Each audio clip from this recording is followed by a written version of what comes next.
Well, good morning, everyone. Thank you for coming. We're here today, and it's great to be able to announce the Veterans for Deb Fischer Coalition.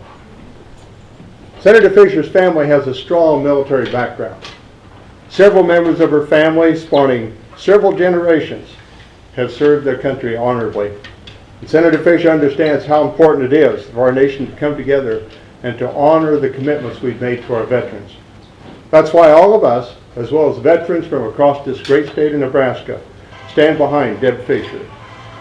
She is committed to maintaining America's military strength, both at home as well as abroad, and she is dedicated to providing best care and opportunities for the men and women who have served this great nation.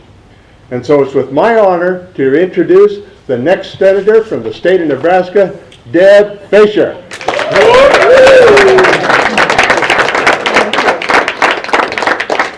Thank you all very much for coming today. I am grateful to the veterans who are here today beside me, and not only am I thankful for their service to our country, but I appreciate their support. I would like to announce the advisory committee members for the veterans for Deb Fischer. We have Steve Adams, who is with the Air National Guard, Brigadier General, retired. Roma Admonson, Nebraska Army National Guard, Brigadier General, retired. Robert Atham, United States Air Force, the 155th Air Refueling Wing Group Commander, retired. Ted Hempel, United States Marine Corps, Major, retired. Roger Lemke, Nebraska Air National Guard, Lieutenant General, retired. State Senator Scott Price, United States Air Force, Master Sergeant, retired. And Randy Scott, Nebraska Air National Guard, Brigadier General, retired. I'm so grateful for those folks who have stepped forward to support me, and all the veterans who are here today and who are with us in our coalition, because these men and women understand service to our country.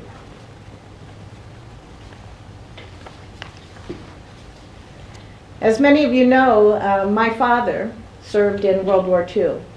He started off in the Aleutian Islands in Alaska. He went down island hopping, as my mother would say, and he ended up in Okinawa.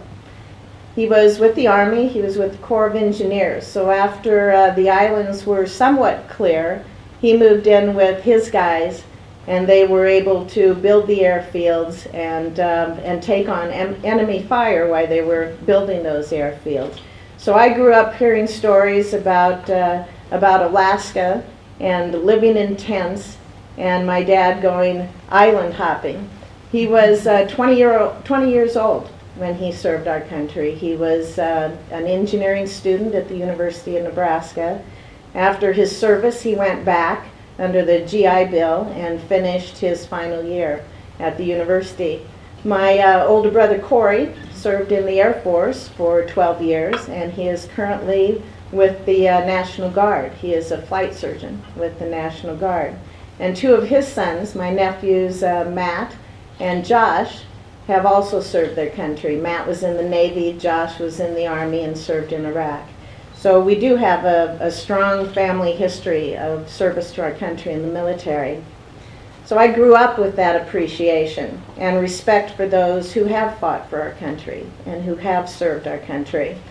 And I believe that we need to honor these people for their sacrifice, and we need to make sure that we have a system in place that is going to provide them with the care that they need, and that does process their benefits in a timely and efficient manner. These dedicated men and women, they give their lives to serving our country, and we as Americans must show our appreciation for that. So as a United States Senator, I will pursue 5 principles and priorities that will help to reform the system that is in place now and make it more efficient. First of all, we need to improve access to health care and other services. We need to complete the implementation of the integrated electronic health record system. We need to streamline the process for building new facilities. It's been 18 years since we've had a new VA hospital. We need to make sure that our facilities for our veterans are up to date and worthy of those heroes that they are taking care of. We need to improve the treatment for those that are suffering from post-traumatic stress syndrome and other traumatic brain injuries. We need to reduce the backlog of VA claims while making the process more accessible. Right now, we have over 866,000 claims that are awaiting processing. In 2001, to process a claim took an average of 181 days. Today, it takes an average of 257 days. That is unacceptable. We need to continue to work the work opportunity tax credits that provide incentives for employers to hire veterans.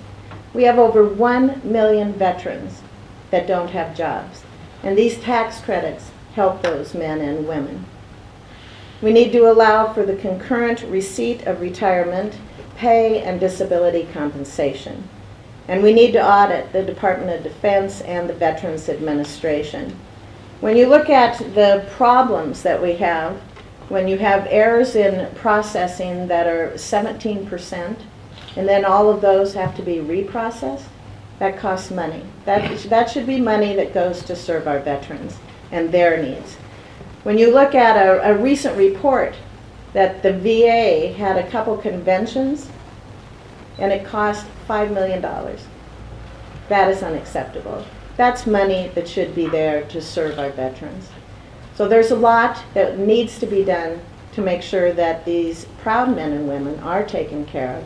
They've served us, they've served our country, and we need to thank them appropriately. So thank you. I'd be happy to answer any questions. Some of these things sound like they're going to cost money. Senator, are you in favor of increasing spending on veterans and veterans care? Is that what you're calling for here?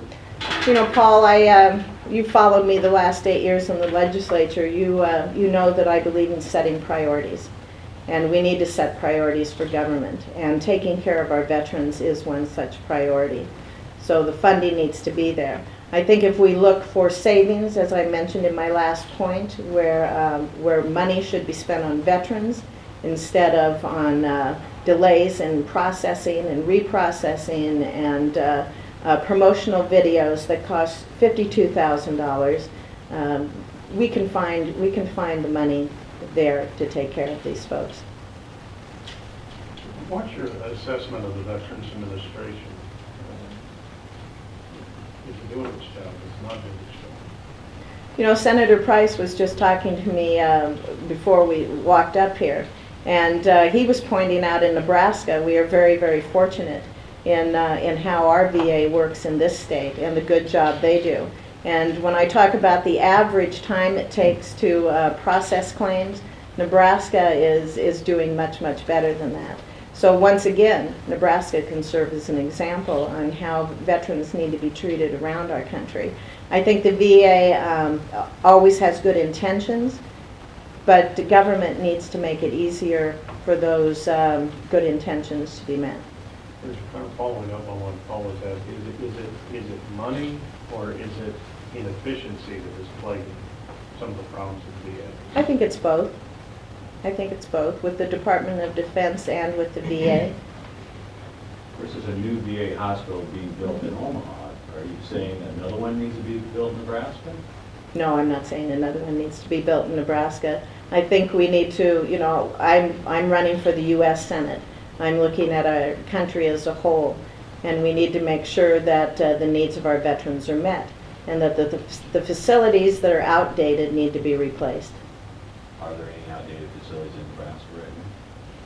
Not that I know of, no. I think this new one will be very helpful in meeting the needs. Senator, when you look at, trimming back the budget, you talk about priorities, would VA benefits be off the table if cuts for you? Nothing's off the table. You know, I've said that before. Every option needs to be on the table. But I think I'm making it clear that our veterans are a priority.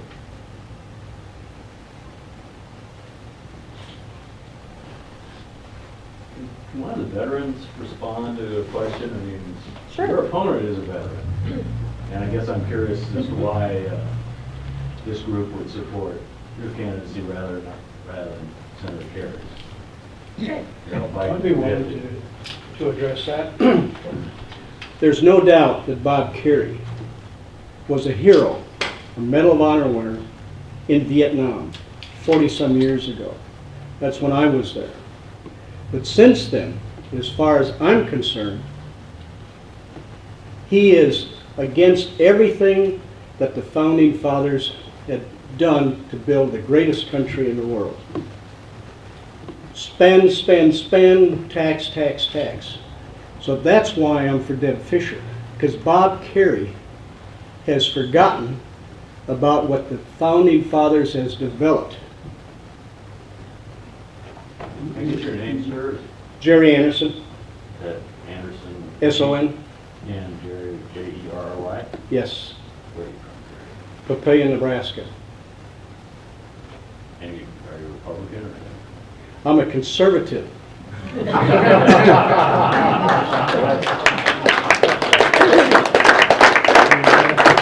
But if I may expand upon that, just as Deb is, I belong to a lot of different groups.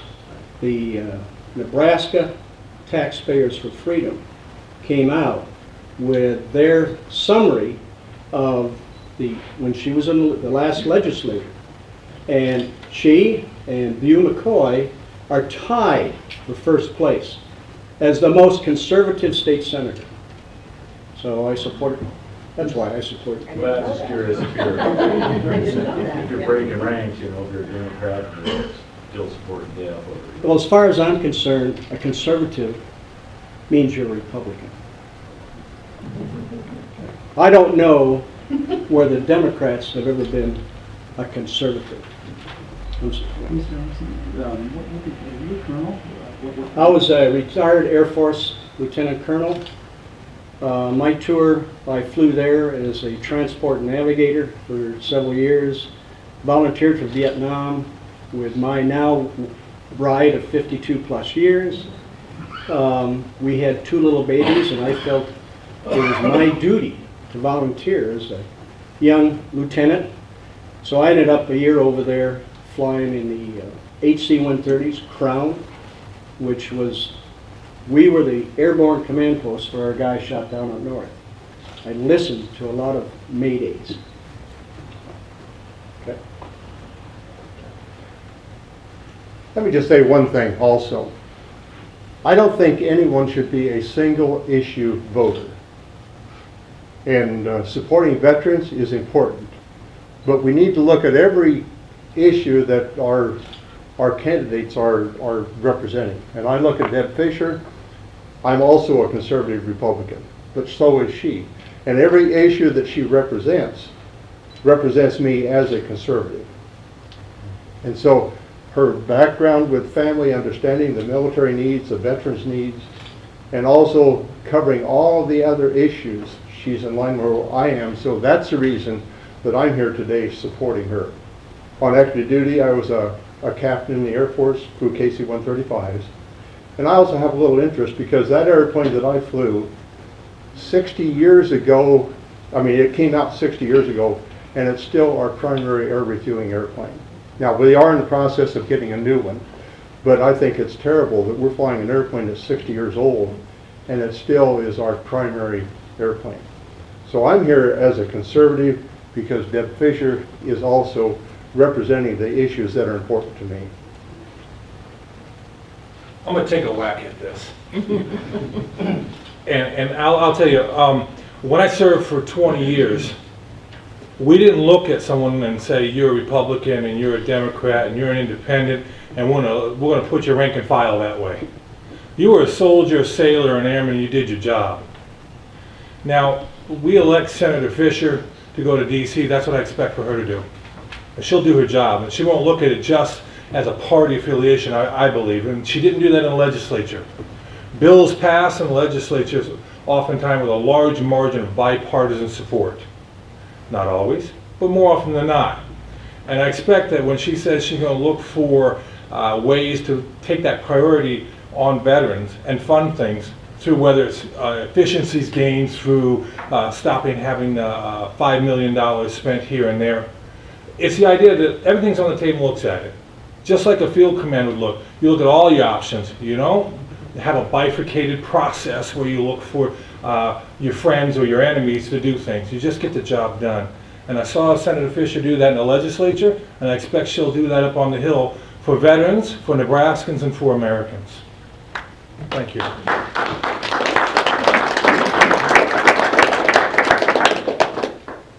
And I'm also going to say something too. I guess as being the sole woman up here, I better say something. And I support Senator Fischer, primarily because what she has said is that the public debt is one of our national debt, is one of the main issues regarding our security.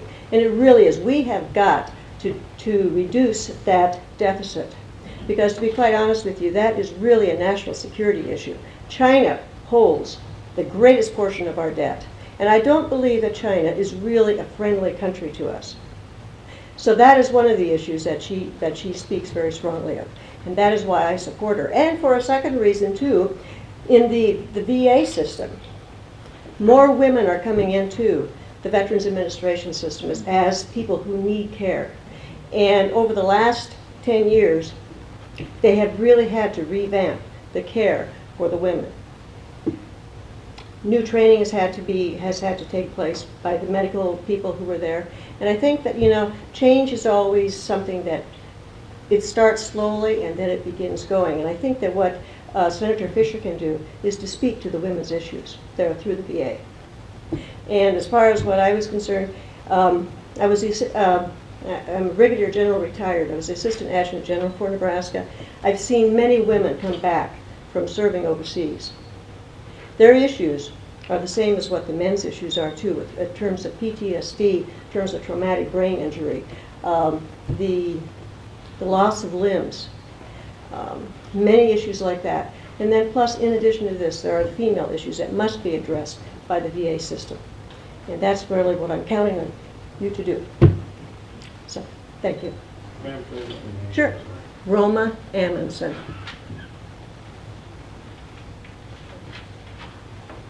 Thank you. Thank you, Senator, I Ron. know President Obama's called for some cutback in military spending, which are proposed by Governor Romney. Where do you stand on that?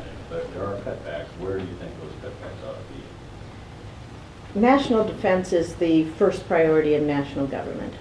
That's what I believe. And it should be the first priority. Department of Defense is already looking at $500 billion in cuts. With sequestration, we're looking at another $500 billion in cuts that even the Secretary of Defense of this administration says is a bullet to the head.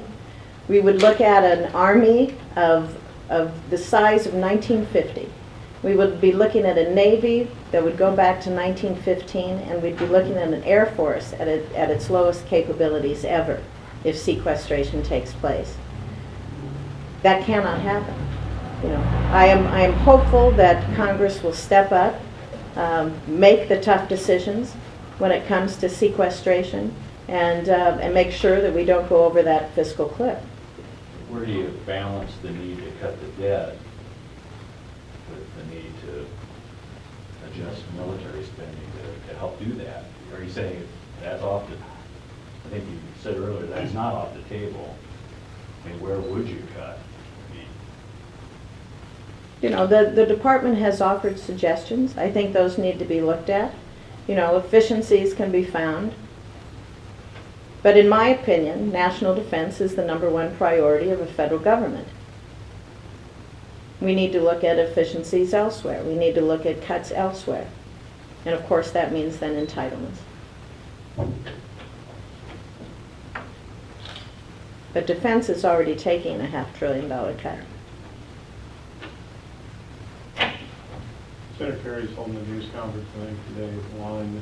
Haven't been a lot of details, but basically said that he's going to say your plan to balance the budget can't work. And he said that during the debate that you can't get it down to 18%, that your plan cannot work. What's your response? I would say Mr. Kerry and I come from entirely different places philosophically on that. I believe that you cut spending and you grow jobs. That's how you turn this economy around. he would suggest cutting spending but raising taxes. I do not support that.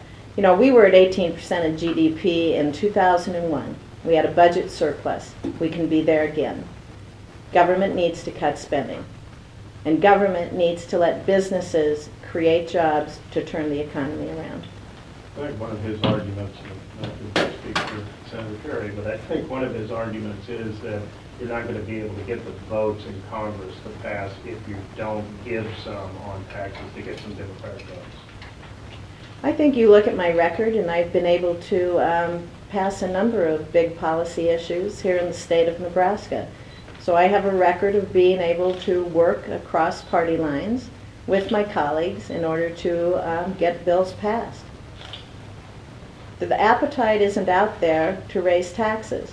I can tell you in my 8 years in the legislature, I didn't ever have a constituent say to me, Deb, go to Lincoln and raise taxes. You know, and I haven't heard too many people say to me in this last year, you know, I want you to go to Washington and raise taxes. Ronald Reagan, in the early 80s, he made a deal that he lived to regret. He made the deal that he would go for $1 increase in taxes for every $3 in cuts. And it ended up just the opposite. I can tell you, anytime a politician says, oh, we need to have taxes on the table, we need to have that as part of the discussion, your taxes will be raised. What I am saying is, we can do this by growing jobs. And how do you do that? Well, you back government away, you reduce regulations, you reform a burdensome tax code that's out of date, you reduce energy costs, you repeal health care. That's how we're going to change this economy.